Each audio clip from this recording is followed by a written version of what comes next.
Solís Roll Cerramientos, cerramientos metálicos, material ganadero, cerrajería en general, servicio de cizalla y plegadora, estructuras metálicas. Solís Roll Cerramientos, Polígono Industrial La Dehesilla, carretera Madrid-Lisboa, Trujillo. Teléfono 927 32 15 44 y en internet solisrollcerramientos.com.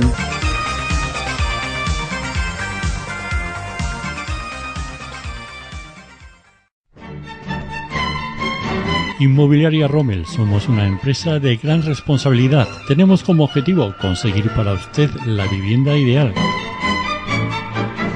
Gestionamos su compra con garantía y eficacia. Venta y alquiler de todo tipo de inmuebles en Trujillo y comarca, de segunda mano y de nueva construcción. Gran oferta de fincas rústicas en toda la provincia. Inmobiliaria Rommel, Ronda, Plaza de Toros 2, Trujillo. Hotel Perú, situado en la carretera de Madrid, dispone de salones con capacidad para 50, 80 y 250 personas para la celebración de su boda, así como nuestra magnífica terraza-jardín. Tenemos menús adaptados a su presupuesto para comuniones, bautizos y comidas familiares. En nuestro restaurante pida el menú del día o menú a la carta. Les recomendamos nuestras carnes y el cochinillo confitado. Hotel Perú cuenta con servicio de cafetería y fácil aparcamiento. Teléfono de información 927 32 07 45, Trujillo.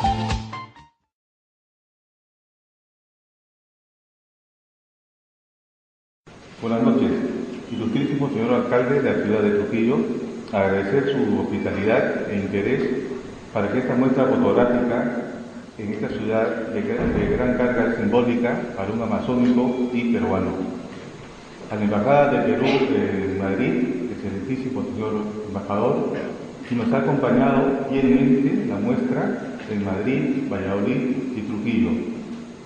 Una diferencia especial a la dirigente y discreto consejero Juan José Plasencia. Buenas tardes a todos y todas.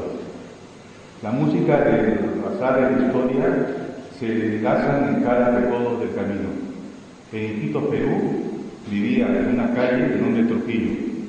Y en esta oportunidad, la fotografía testimonial del caucho me trae a la ciudad de Trujillo, Extremadura, una de Francisco Pizarro.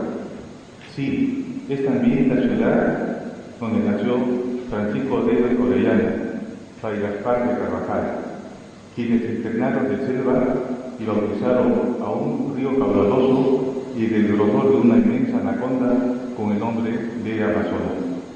Nací a unos metros de ese río, en la casa de mi abuela Natividad. Es así que por unos instantes el tiempo y la historia se han anidado en las memorias, la coincidencia de peregrinos del pasado y del presente, las imágenes de la floresta, el río Amazonas. Trujillo es un cruce de caminos. La memoria visual del siglo XX ha sido la fotografía. Desde su invención ha testimoniado lo que ocurre en el mundo, en nuestro pequeño mundo. Casi nadie escapa a la tentación de hacer un clic de la cámara fotográfica. Se dispara casi todo, no hay lugar inmaculado. Esta premisa de la memoria visual fue usada para denunciar los crímenes de integrantes de pueblos indígenas en la zona de Putumayo, Perú. Fueron muertos por la corrida empresarial para explotar el caucho o bomba blanca, más allá de sus límites, ante la demanda de la industria del norte económico.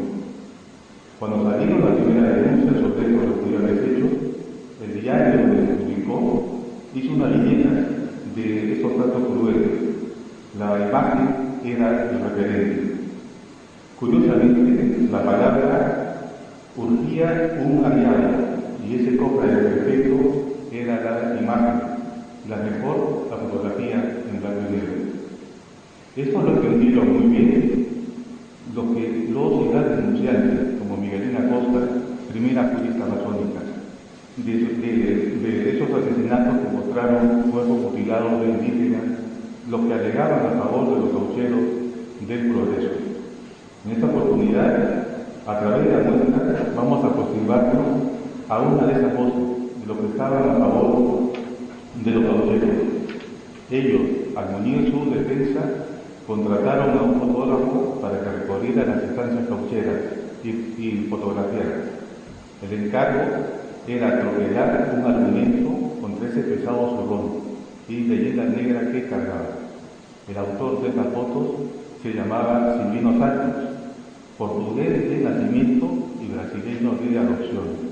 Además, era familia política del gauchero Julio C. Arana. Santos fue uno de los pocos que logró filmar imágenes en esas estancias, donde se explotaba el caucho. Lamentablemente, la cinta que guardaba esas imágenes se perdió en el fondo del océano. La idea de Leñana era transmitir a través de las imágenes que los hechos denunciados no eran tales, que los centros de explotación del caucho se vivían pacíficamente y en armonía, caucheros, indígenas y el bosque. Ustedes podrán ver imágenes de mujeres indígenas de largas cabelleras mirando atentamente a la cámara, con cierto candor y sin sospecha alguna, como obedeciendo a las indicaciones del fotógrafo. Como sabemos, las fotografías son arbitrarias, tienen una intencionalidad, la del fotógrafo o de quien hace el encargo. Recordemos las imágenes de Eugene Smith en Deleitosa por los años 50 en Extremadura. Esta fotografía de la muestra no escapa a esa intención. Buscaban sanear lo que se dijo de ellos, un maquillaje, un make-up. Por eso recomiendo que sean espectadores y goden y vayan más allá del retrato que observan, que detrás de esta primera lectura tenga una segunda. Y recuerden, en el Putumayo se derramó mucha sangre y que hasta ahora recuerdan los caciques Huitoto cuando se mambea o mastica la coca. Así tendrán una lectura más ponderada de lo que miran. Estas y otras imágenes del periodo cauchero me espoliaron para escribir una trilogía, El insomnio del perezoso, donde se aborda el problema y el dilema moral frente al sufrimiento ajeno, desde la voz de un indígena racional, como así llamaban los indígenas mestizos, hasta la romería detrás de un niño Huitoto que fue secuestrado y llevado a Londres para que estudiara en Oxford. Uno de los consejos es que debemos librarnos de esa pervasiva zona gris de falso estoicismo y denunciar el paso de la línea roja, al cual no debemos ser ni indiferentes ni indolentes. Finalmente, agradecer a todos y todas por venir a conocer un trozo de la selva peruana. Seguramente los espíritus de Orellana y Carvajal gozarían una sonrisa por este testimonio del propio pueblo. Muchas gracias.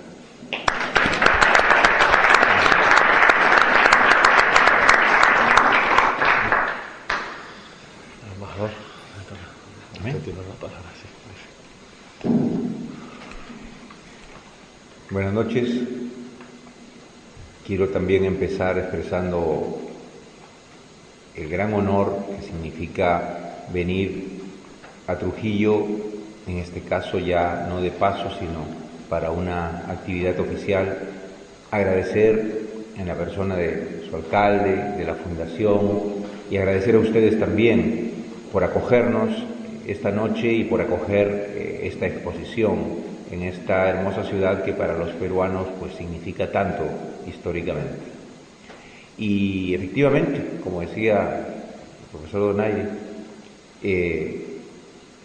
no es solo Pizarro, es también Orellana, por ejemplo, y ahí hay un puente con la Amazonía, con el río Amazonas, con Loreto, y hoy algo de esa historia de por allá viene acá para quedarse por un tiempo. Como se ha dicho muy bien en la presentación, yo diría que estas fotos tienen que verse en una doble dimensión, una que se ve y, como se ha dicho, una que no se ve. Porque la que se ve, efectivamente, tenía como finalidad mostrar una realidad que no era la realidad real, si cabe el término, mostrar una vida más apacible, más armoniosa, como ya se ha dicho. Pero ver las fotos, mirarlas en detalle, nos va a dar un poco la idea, poder captar cómo eran estas personas, no cómo vivían ni qué tan mal o bien estaban, sino cómo eran, cuál era su fisonomía, cuál era su vestir, y ese contraste entre sus características y la que significa la presencia del cauchero, este señor tan conocido, no solo por la riqueza que amasó, sino por la explotación que allí se estableció.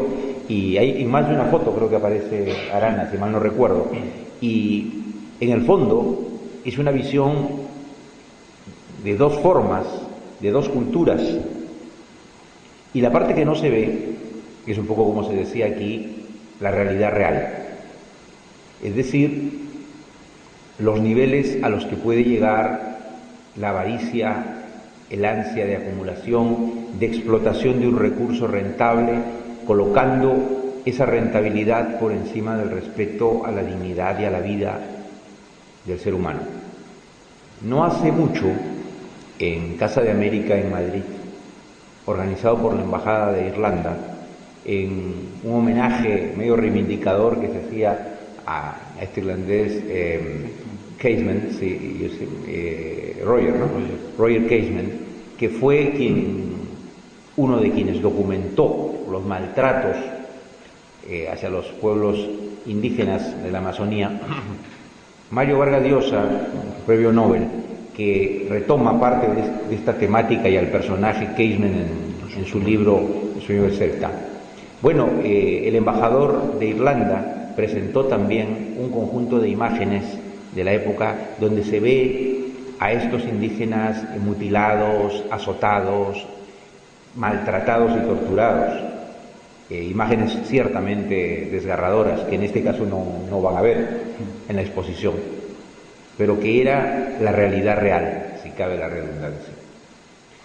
Por eso es importante, porque creo que además del valor histórico y testimonial del documento en cuanto a nos muestra un poco parte de la vida de ese pueblo que fue explotado, que no llegó a ser exterminado, pero sí muy diezmado, ese pueblo que muchos misioneros han dado también testimonios de cuáles eran las condiciones de vida, tiene ya no solo un valor del pasado, sino tiene que tener un valor del presente. Una lección que tenemos que aprender y que como Estado, como gobierno, como país, tiene que tenerse muy presente. No puede permitirse, en nombre del simple llamado al aprovechamiento de los recursos naturales, a la inversión a ciegas, permitir cualquier tipo de explotación de los recursos naturales. No se puede poner la actividad económica por encima del ser humano. La actividad económica tiene que servir para que los pueblos se desarrollen. La inversión es indispensable. Nuestro país hoy es efectivamente un país que se presenta como un atractivo receptor de inversiones. Las necesitamos y las queremos. Pero, como dijo nuestro presidente hace un año, visitando España, no cualquier tipo de inversiones. Una inversión que respete los estándares internacionales, una inversión que tenga al ser humano como partícipe y que a las comunidades donde estos recursos se asienten les permita a ellos y a su familia desarrollarse, tener una mejor posibilidad de vida, tener oportunidades de mejora, pero respetando su cultura, respetando su identidad, respetando su condición de seres humanos. Yo diría que esa es también un poco la proyección actual de una muestra fotográfica documental como esta. Recordar lo que pasó y lo que no puede volver a pasar. Que hay que someter ese tipo de actividad económica tras un recurso natural de moda, como hoy puede ser en el caso de la Amazonía nuestra, el petróleo, el gas, convertirlo en un instrumento que ayude al desarrollo del país, que le permita ganar al inversionista, pero que traiga desarrollo, prosperidad y dignidad para esos pueblos originarios que estaban allí antes que llegara la inversión y que seguirán allí después de que ella se vaya, y que deberán en ese momento estar mejor de cuando toda la historia empezó. Muchas gracias.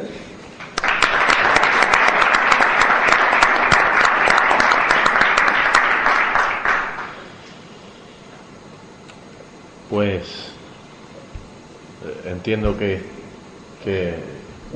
bueno, utilizaré este micrófono. Lo primero de todo, evidentemente, que no puede ser de otra manera, buenas noches y muchísimas gracias a todos los presentes por acompañarnos en la inauguración de esta exposición. Permítanme que mis primeras palabras sean de agradecimiento y bienvenida a nuestra ciudad, al representante del Gobierno de Perú en nuestro país, al embajador de la República del Perú en España, al doctor Eric Guren, que está aquí hoy con nosotros, y a su acompañante, el consejero de la Embajada, el señor Plasencia, que también nos ha visitado en alguna otra ocasión. Es para mí una satisfacción como alcalde el seguir reforzando los lazos con Perú. Yo creo que esa era una de nuestras asignaturas pendientes, que no debíamos dejar de lado, fue uno de nuestros compromisos y estamos cumpliendo escrupulosamente con ellos, porque Perú es para nosotros una obligación política, pero también una obligación moral y una obligación sentimental. Si un trujillano levanta la cabeza y mira al mundo, yo creo que al primer sitio que siempre le enseñaron a conocer y en el que siempre le enseñaron a pensar era en ese país hermano que es Perú. Por lo tanto, bienvenidos, muchísimas gracias por haber aceptado la invitación para estar esta noche aquí presentes y muchísimas gracias también a la Fundación Xavier de Salas, en la persona de su presidente, don Jaime de Salas, por su generosidad permanente para con esta ciudad, ¿no? Yo creo que sin ellos muchas de las actividades culturales y sociales que se realizan en la ciudad no serían posibles, y con la muestra de esta exposición en sus instalaciones es una evidencia más de que esta fundación se hizo y se creó por y para Trujillo, pero no solo para este pequeño Trujillo que tenemos aquí, sino para la universalidad que desde aquí surgió hace algo ya más de 5 siglos, y que aquí tengamos hoy esta exposición sobre la Amazonía y sobre el caucho en Perú, pues evidentemente es una muestra más de la buena labor que la Fundación Salas viene haciendo. Gracias también a la persona, al escritor Donaire, que nos ha precedido con esa explicación magnífica acerca de la exposición, y unas breves palabras que son para mí tremendamente importantes. Asisto esta noche a la inauguración de esta exposición sobre el caucho, la explotación del caucho en la Amazonía peruana, en este caso, desde la perspectiva de alcalde, pero también desde la perspectiva de un admirador o de una persona con inquietudes de conocer aquella etapa y aquella zona, ¿no? Aquella etapa y aquellos momentos en Perú, en la Amazonía, en esa capital, en ese París de Sudamérica que era Iquitos, ¿no? También retratado por la película de Gerardo Herrera, Un lugar en el paraíso, se llamaba esa película, ¿no? Que demostraba la decadencia ya de la etapa final de la zona cauchera, simbolizada en Iquitos, ¿no? Y por lo tanto asisto esta noche a la exposición con la responsabilidad de compartir las reflexiones que se han hecho previas aquí desde una perspectiva social y desde una perspectiva política, pero también con la inquietud y el ansia de una persona que desea conocer y que desea profundizar, como digo, en el conocimiento de una cuestión tan importante como fue esa.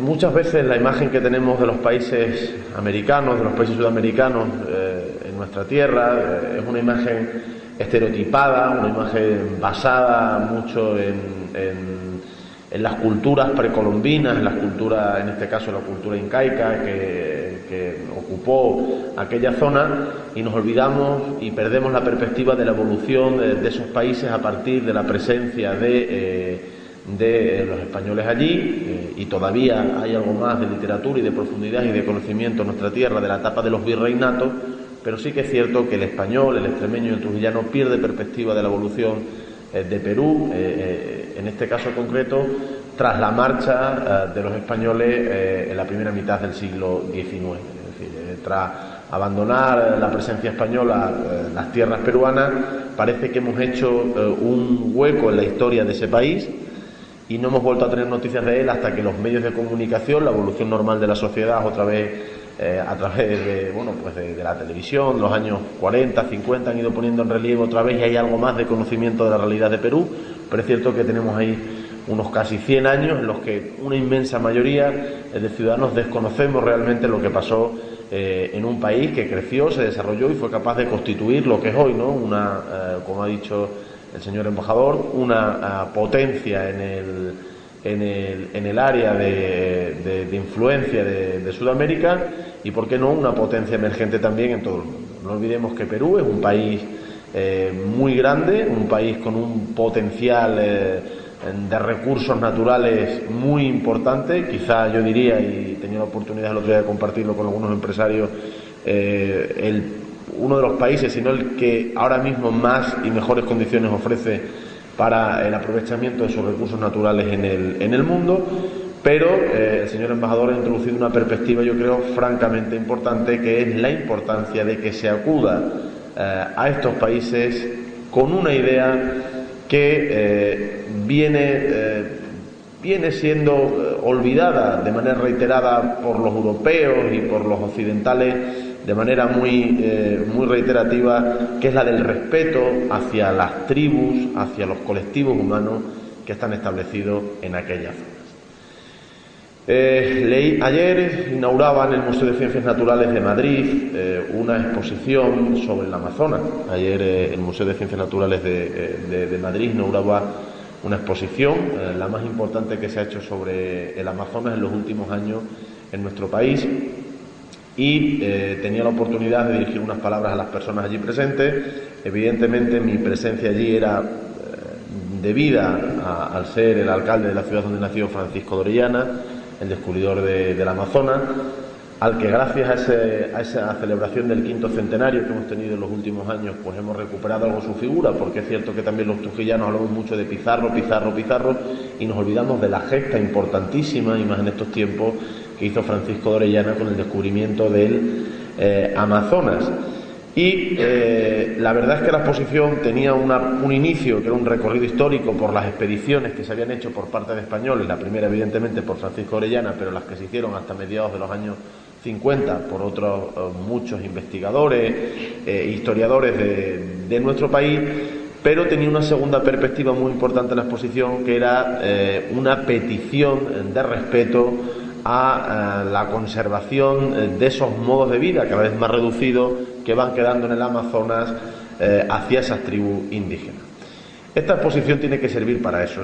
Esta exposición tiene que servir en una doble vertiente, como se ha dicho aquí, para rellenar esa parte de la historia que en muchos casos los españoles nos hemos perdido, y es pensar que esa zona del mundo, esa parte de Perú y de la Amazonía, vivió unos años de esplendor y de desarrollo mucho más elevados de lo que se vivían en España en aquellos momentos, que es cierto que luego por determinadas circunstancias se perdieron, pero que vivió una etapa histórica muy importante y que tuvo su trascendencia a nivel político, económico y social, no solo para los efectos de ese territorio, sino también para unos efectos globales, y también para ver lo que eso supuso para la destrucción de ese hábitat natural y cultural que era el Amazonas. El Amazonas es el pulmón del mundo, el Amazonas es la última reserva que queda en el mundo acerca de lo que fue un determinado modo de entender y de ver la vida. Todavía hace unas semanas tenía la oportunidad de leer unos escritos de un autor inglés que aseguraba que las tribus amazónicas eran tribus en las que las tasas de violencia eran más elevadas que en el resto de los naturales, y que las tribus amazónicas vivían igual que se vivía hace 5.000 años en aquella zona. Tópicos difundidos por personas de muy reconocido prestigio que invitan a que los que van a aquellas zonas con determinadas intenciones, ya sean económicas, sociales o culturales, mantengan unos estereotipos que, como digan, no se corresponden con la realidad, y sigan manteniendo una visión de superioridad frente a lo que allí nos vamos a encontrar. En el Amazonas, evidentemente, en el Amazonas y en la selva amazónica hay escasas tribus ya que no hayan tenido contacto con la civilización.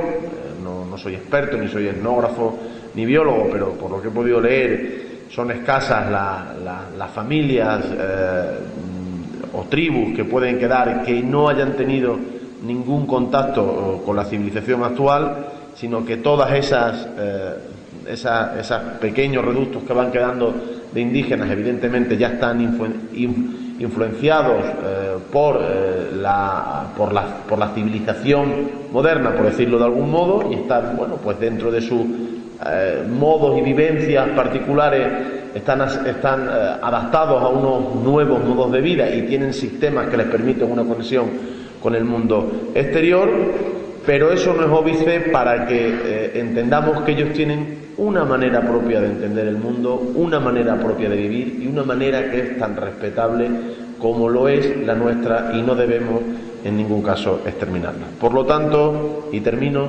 esta exposición tiene que ser, como digo, una fuente de conocimiento de una determinada etapa histórica, de un proceso cultural, de un proceso económico, de la imagen de una zona de la Amazonía, pero también un grito en la defensa de las tribus indígenas, un grito en la defensa por la supervivencia de unos determinados valores, de unos determinados principios que, como decía Levi Strauss, ese filósofo francés, son parte de nosotros mismos, son la cosmogénesis que nos hacen entender el mundo y la vida como lo vemos hoy en día. Por lo tanto, mi agradecimiento a la Embajada de Perú, mi agradecimiento a la Fundación Sala y mi petición a todos los trujillanos y trujillanas y gente de la comarca, especialmente a los centros educativos, a través de los medios de educación, de los medios de comunicación aquí presentes, que visiten esta exposición, que invitemos a que vengan a verla, porque sin ninguna duda Iquitos, el caucho y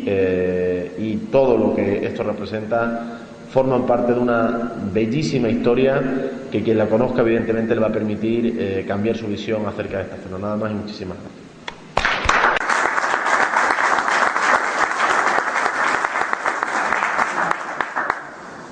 Bueno, pasamos, si no me equivoco, a la visita de la exposición que está en las salas inferiores de la Fundación.